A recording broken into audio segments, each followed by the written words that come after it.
everyone, welcome back to our channel. In this video, we are going to see how to fix Instagram broadcast channel not showing issue.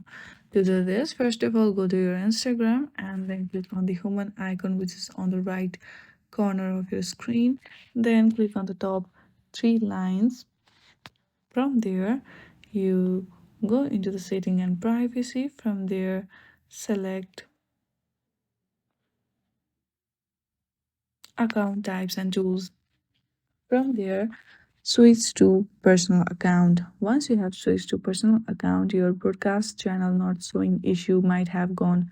But if it is still there, then what you can do is simply click on the help and then click on report a problem and select report problem without checking and then hit on include and continue. Now briefly type the issue like having problem in broadcast channel, then hit on send. They will solve this problem. Thank you for watching this video. If you like this video, then please do not forget to subscribe our channel. Thank you.